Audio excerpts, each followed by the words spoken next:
Welcome back to the Create Harmony podcast. Let me tell you what you're going to find here. In this space, we settle into an intentional rhythm, and it's one that helps us savor life's blessings and ground ourselves in gratitude. And today, we get to expand that space a little wider. I'm going to be joined by a guest whose work and presence reflect much of what we value here at Create Harmony: connection, intention, and a deep respect for the rhythms that shape our lives. So wherever you are, settle in, take a breath, and join us for this conversation. All right, welcome back to the Create Harmony podcast. I am your host, Sally Burlington, and I am so excited today. We have a guest that I know you're going to love, and you're going to definitely get some good peace practices from. Her name is Tara Mae Temple, and she has written a book called Life Hacks for Healing and Harmony, and that is definitely in our wheelhouse. So we're really excited about our conversation with her. Welcome, Tara. Thank you, Sally, for having me here. I'm so excited to be speaking with you and your guest. Oh, I am so excited to have you. So where we'll get started, I know that when we talked to you when we were preparing for this podcast, you told us the story of kind of how you arrived at becoming an author and focusing more on your peace. I think you were working a corporate job. So I'd love to hear a little bit more about that. Yes. So I'm happy to share. So about 5 or 6 years ago, I was at the height of my corporate career, making the most money in my career doing healthcare fundraising and marketing. I thought I had reached, the top of the ladder because I was, I had a team of people I was managing, and it was in my mind the dream job to have in my late 30s, um, you know, helping a hospital raise money for better healthcare in the city in Toronto. Um, so yeah, I was feeling great for a couple of weeks when I first started the job. But as time went on, I started hitting obstacles and got into conflict with, different projects and people in the company. And I just noticed that these obstacles kept popping up. And no matter what I did to solve them, I was hearing my inner voice saying, you need to stop, pause, and move in a different direction. This isn't for you. So, like that inner voice and these signs kept popping up nonstop. And as women, we're, taught to be productive and keep going, provide for the family and just keep going and live your routine and don't question it, right? Because I have to admit, I was stuck in autopilot, raising a young family, being a career woman, trying to balance both at the same time. At the time, I didn't have the tools to listen to my inner knowing very closely. But I'm a very spiritual person, and I was always taught as I was growing up to really get in tune with my intuition and go with my instinct on things. And something just did not feel right when I was in that role, earning a lot of money and just, having that kind of ideal life that everyone wants to achieve. Yeah. I want to talk a little bit more about, well, first of all, I think it's a very common and relatable idea to think that, we dream up a dream that we think is the right fit for us. And then maybe we pursue that dream and realize, you know what, it's not the right fit for me. That's not what I thought it was going to be like when I'm actually arriving at that place. I think that journey is very relatable. And so many people, including myself, are going to feel like, yeah, what do you do when you get to this point that you've worked so hard for and it's not what you envisioned that it would be? And I think you really expressed a lot of wisdom and just listening to that inner voice. I would love it if you could say a little bit more about this may not be something you can say a lot more about because it's such a nuanced thing, but how did you know that that inner voice was something you needed to trust? Or when did you know that? Yes, that's a great question, Sally. And I knew right at the point when I received a health scare, my body was giving me cues that, like I was feeling sick in my body. I Mm, realized that, I could not function 100%. I was having brain fog. I actually had to decide, what am I going to put first? Am I going to put, um, you know, earning an income at the top of the list, or am I going to put my health first in order to be around longer for my family? And, I knew I needed to prioritize my health and make lifestyle changes because that inner voice and the breadcrumbs, which were the signs, were pointing in the direction that I had to focus on healing. And so, um, and when you notice things are not working around you and things are not in flow, and you're trying to come up with solutions to fix problems around you, and for me, it was, the obstacles popping up in my workplace with colleagues. Um, it was, all of these put together were a big, huge flag telling me, you're meant for something else. And that voice was very strong. I was up to this day, I have a strong faith and trust in God, and He has a plan for our life. And I needed to trust in that plan and just surrender to it. I had a strong desire deep within my soul to write my own story. I had a love and passion for writing my entire life and storytelling and reading books. And I just felt that God had in my heart to go on this healing journey in order to discover that I had to tell my stories and my lessons to help people find inner peace. sorry. When you say healing journey, I'd love to know approximately, like, how long did that take? Because I think sometimes me and a lot of people fall into the trap of thinking, okay, I'm going to have a healing weekend and then, I'm done. I'm done with that. I've rested a little and now back to it, Yeah. back to the grind. So when you say healing journey, say more about the time frame of that. Yes. It ebbs and flows because things happen in our lives that are out of control. So for me, the timeline, the trajectory of that healing journey was about 5 years.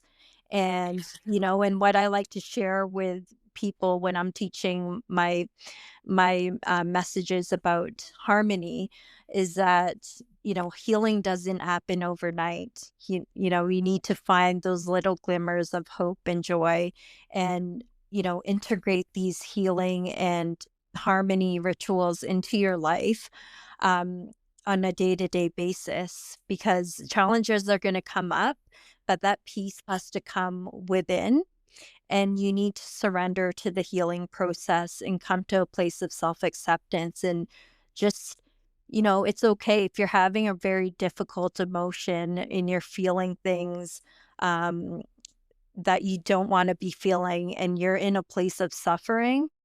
I am, I totally am.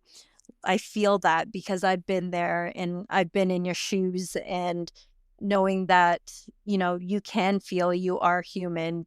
Let yourself feel that Mhm. suffering and those struggles, but let yourself process it. And, you know, life isn't, the healing isn't a destination. It definitely is a journey, and it comes in waves. So for me, it was definitely in waves, but that was the timeline, the 5 years. That's great. I love that. So, I mean, the lesson there is it's gonna take a minute sometimes. It's gonna take a minute to realign, and it's really sort of a lifelong process as part of what I'm hearing you say. I'd love to hear you say a little bit more about you s everybody is not gonna have the freedom or the ability to do a life overhaul, and everybody doesn't need a life overhaul. But I think that your peace practices can be something that everyone can incorporate, even if it's just a small dose of peace practices that can redirect people in the right way. So I'd love for you to tell us a little bit more about what are the types of things that you do to bring more peace into your life.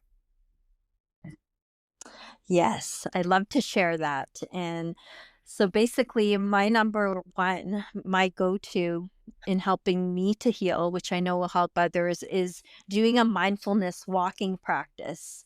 Uh, and while you're doing that, you could be walking through nature, walking by a lake, or just walking through your neighborhood.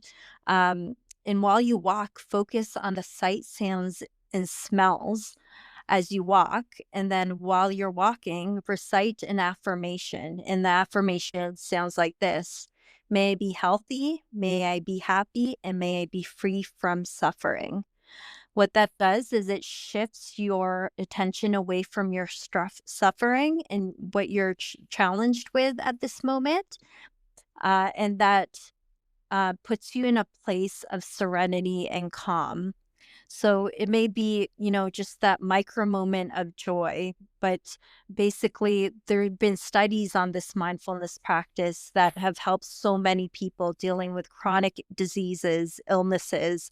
There's evidence out there that it lowers blood pressure and stress disorders and things like that. And and it's just, you can enjoy the nature and get in contact with nature while practicing that mindfulness.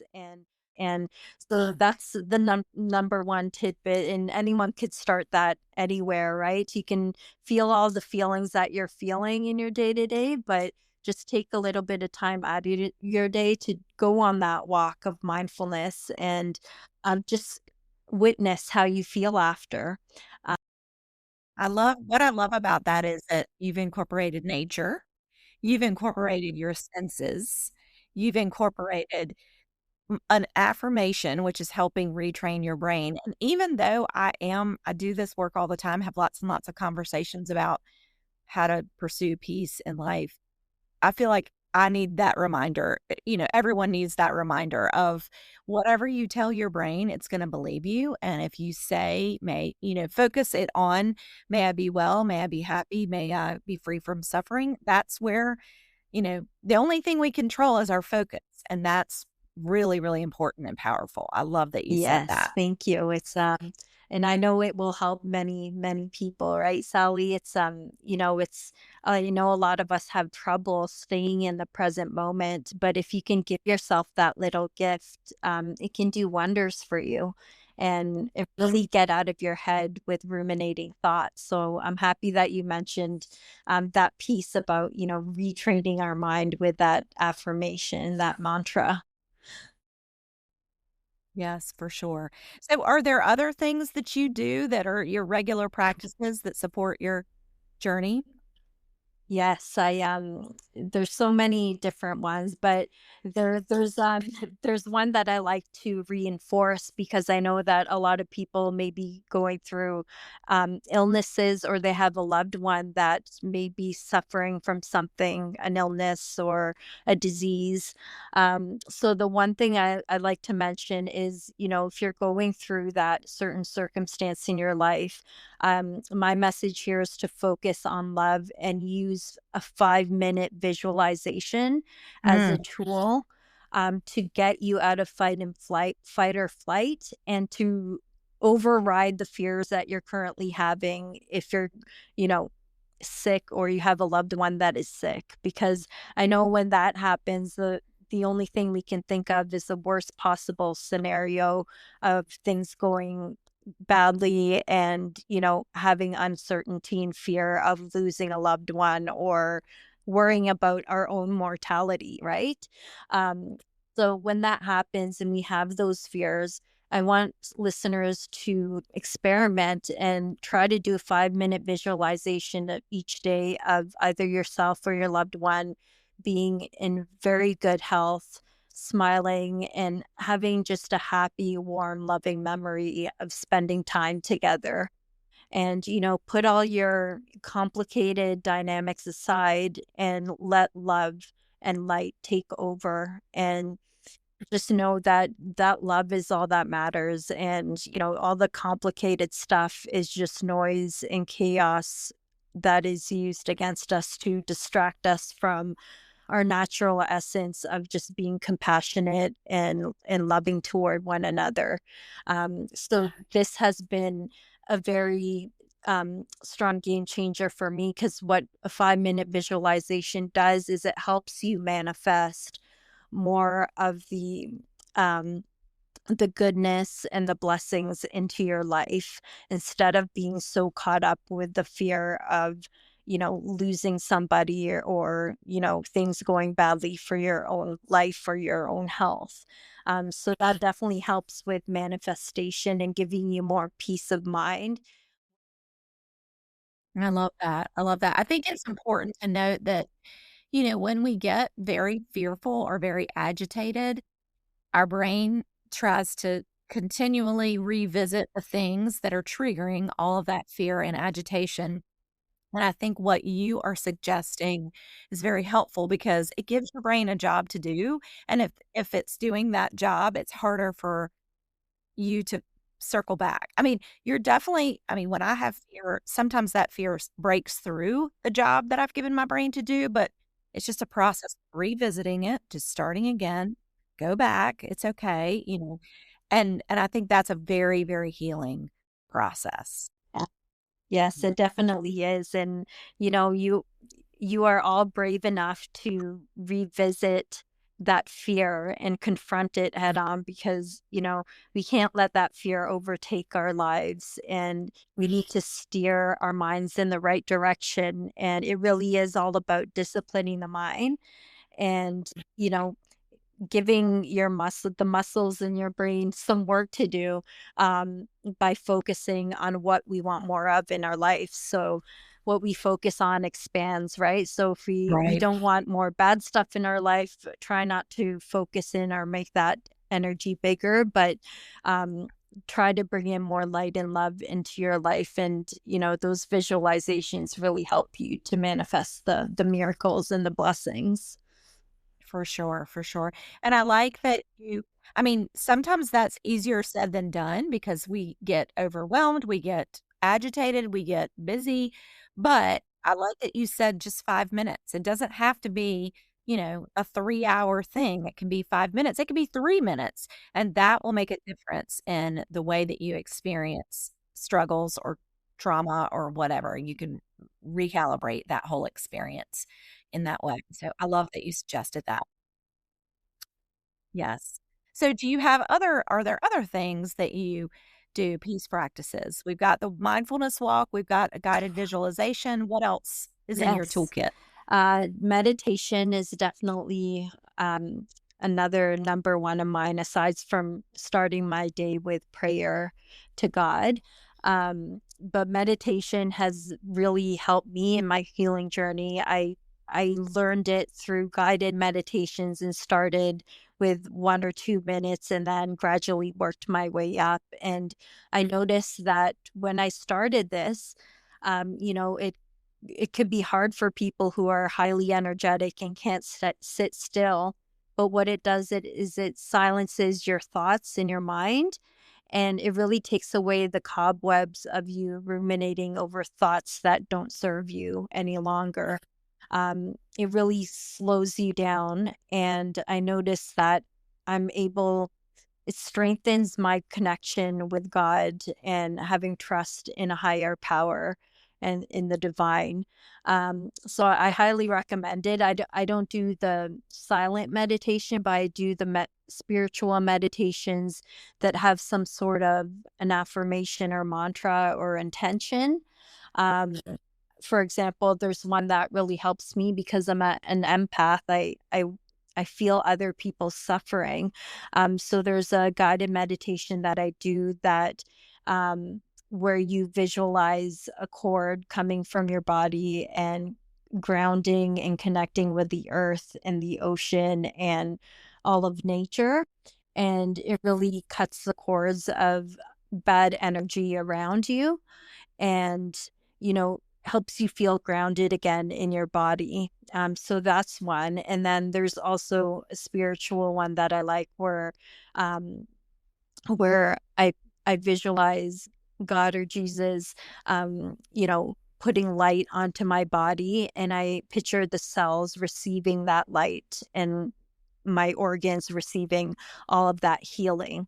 And, I just picture goodness and healing and health pouring into my bodies, especially the physical ailments or any discomforts I'm having in any part of my body, and especially my mind to be receiving that light so that I can be the best version of myself, to be able to be a blessing to others and serve others, to teach them about how to receive this inner peace.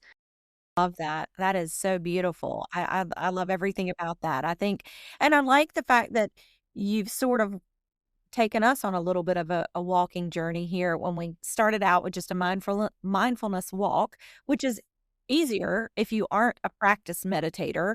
You start out with that. That gives you nice nature and things to look at. And then you step to guided visualization, which is again a little bit more stillness minded, but not quite as intense, and then on to meditation. So I think and that I think that's the way I mean, I have lots of people in my realm that say, like, "I can't meditate. I'm not able to sit still." And I think the thing about it is it's a training process.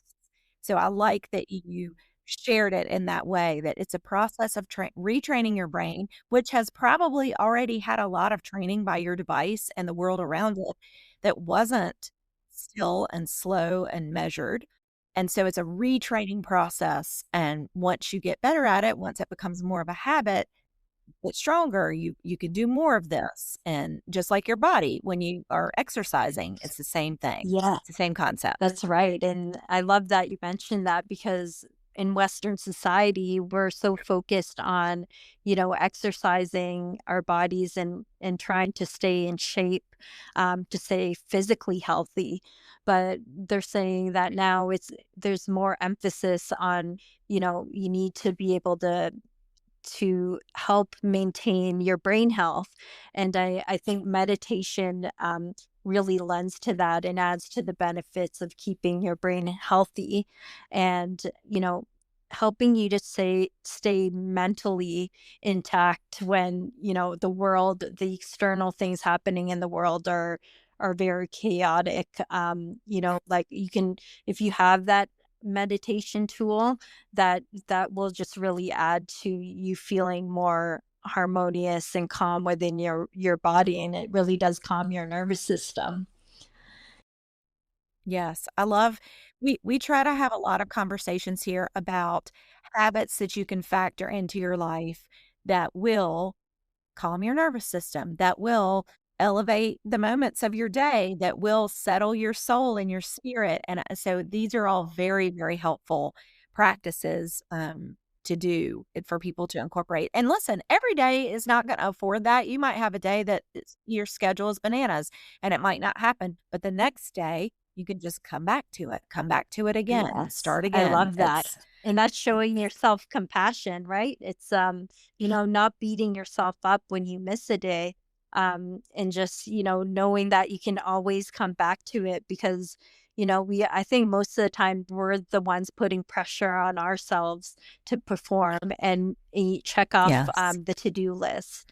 But if you can give yourself a bit of grace and that space to, you know, let yourself miss a couple days here and there. That's okay. Just, we're all human. Too. So, do you have I want you to tell us a little bit more about your book and what is in your book, what your book includes, and how it can bless other people. Yes, I love to talk about that. So yeah, in my book, Life Hacks for Healing and Harmony, I basically wrote this. Basically, each chapter starts with the story of the challenges I've dealt with, and they're universal themes of what people deal with on a regular basis, not regular basis, but throughout their lifespan. And that could be something like anxiety, grief, losing a loved one, dealing with our ego, self-image struggles, and then what else? Identity crisis. I talk about that, and then also, fear hacks as well. And then, you know, s- conquering self limiting beliefs and trying to overcome those to live to our full potential as well. So there's a lot of other topics in here, but it doesn't have to be read from in chronological order. Basically, you go to the table of contents, and if you're dealing with something, on a given day or week, you just look for what you're needing help with and support with, and basically just flip to that chapter. And I so love that. read through it, and then each of the chapters also have a writing prompt exercise and journaling pages. So that'll help you process what you're currently dealing with and help you implement some of the harmony strategies that I suggest in here. And it's not only my stories; I bring it back to the reader themselves. It's a teaching memoir, but it's also a self-help book with a lot of research that I've done to help me on my healing journey, um, to help people overcome different things that they're dealing with and to lessen their suffering. So yeah, it is the guidebook I wish I had 10 years ago, because we all know that life doesn't come with a manual, and we owe it to ourselves to get access to resources like this to Yeah. really be a good support and guide for helping us through very difficult times. And this can help you cope and change your mindset about certain things. So I still go back to it myself on a given day to remind myself, okay, this I need a little bit of help with this. And revisiting these different strategies and stories can really be uplifting to my soul. So that's my hope, is that I can help others to find their joy, fulfillment, and peace in their lives, because we all know life could be difficult, and this is here to support you. I love that. That is really I mean, I like that you said that you developed the resource that you felt like you need. I think it's gonna be very practical for people. It is, virtually life hacks that people can incorporate into any busy schedule. So that's really I think that's gonna be very relatable and compelling to a lot of people, myself included. So thank you so much for designing this resource for all of us to utilize and having all of those tools to access at any time. And not that it's not like it has to be read from beginning to end. It's nice that you can just tap into the parts that are most applicable for wherever you are in your season of life. I love that part too. So thank you. Thank you for that. Uh, is there anything else you want to share with us about, where you're going from here or Yes, you know, where I'm going from here is basically I want to write more to help people, to help lessen people's suffering. So I'm currently exploring different topics that would help people in their day-to-day lives. And one topic I'm very interested in is, there's different thousands and hundreds of healing modalities that we could have access to help us on our healing journeys.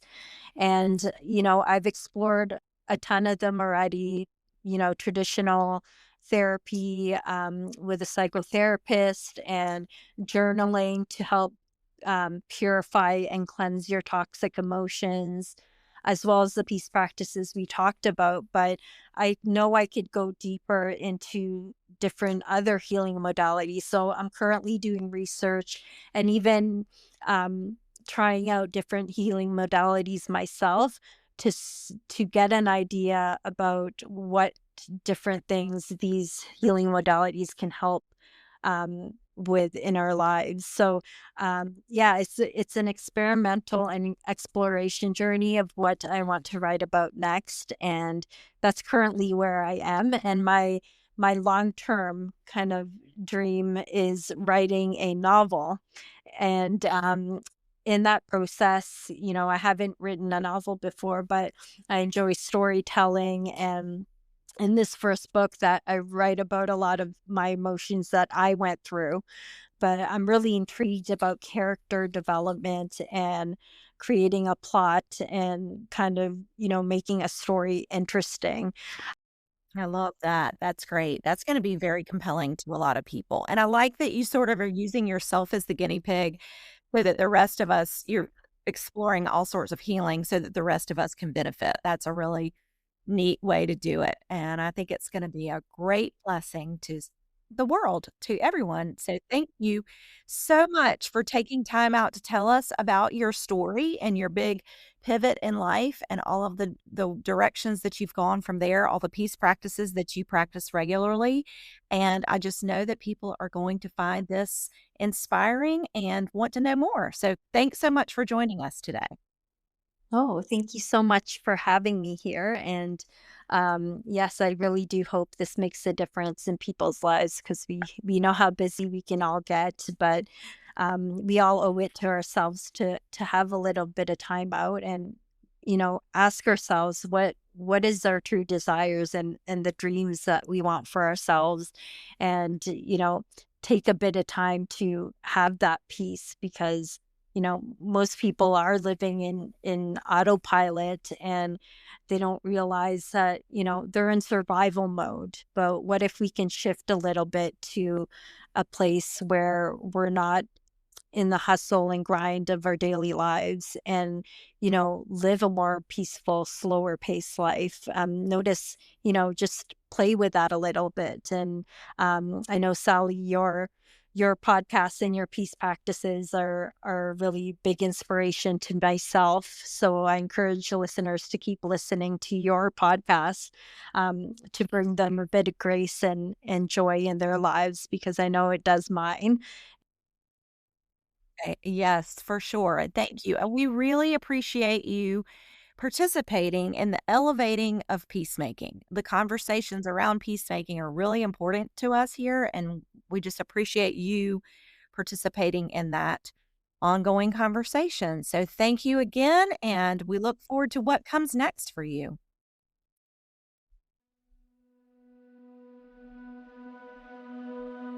Hope you enjoyed our conversation today. Here at Create Harmony, we are committed to peacemaking. We are elevating conversations that help people refresh their lives and soothe their souls. And on that note, I need to remind you about our Peaceful Pathways box. Y'all, the summer box is here and it is chock full of playful summer goodness that you are not going to want to miss. In each box, there's a link to 5 guided meditations, and some of the themes for summer are a walk through the farmer's market, running through the sprinkler in a playful way, or resting in the cool shade. And these meditations give you just enough things to keep your mind busy so that you step away from your life and calm yourself. And also in each box, there are other fun goodies that are provided by Petal and Pink Mental Wellness Boutique. So let me get you excited about what that is. What's in the summer box? What you will receive is a little mini watercoloring kit that is strawberry themed. You can just take a little time, do a little craft. It's calming and very peaceful. You'll also receive a summer garnish trio, and this is for your summer drinks. There's 3 little jars with 3 different flavors. You can add them to your water, make infused water. You can add them to your mocktails. You could put it in a cocktail, and it just elevates the moment a little bit and makes your summer drinks extra special. There's also in the box what we're calling a take a breath jar, and that is what that is. It's like a glass jar, it has a lid. You take the lid off and there are wool balls in there that have a scent, very calming scent. So anytime your life is just getting out of hand, you could get that jar, take the lid off, and just take some deep breaths and just breathe in that calming aroma. And it's just a way of aromatherapy and just relaxing your nervous system. So you could get a take a breath jar. And then the last thing you get are some little notes that have ladybugs on them. The envelopes have tomatoes. So they're very summery themed. You just need to jot a note to a friend if they're tiny, like about the size of a business card. So a quick little note that you could jot or drop it in a gift or something like that. Just a neat addition to all the goodness in that summer box. Now, I also want to tell you one thing about our summer box. We've been doing this as a subscription, so you had to subscribe for all of the other boxes. You don't have to do that now. You can just buy one box. If you want to just sample the summer box, you just buy that one box. And then if you like it, you could certainly subscribe and get one every quarter, but a subscription is not required. So just give it a try, check it out, see what you think. I'm sure it is going to bless your summer in more ways than you can imagine. If you want more information about that, you can go to mycreateharmony.com and look for Peaceful Pathways box, and that's where you'll find it. And until next time, peace.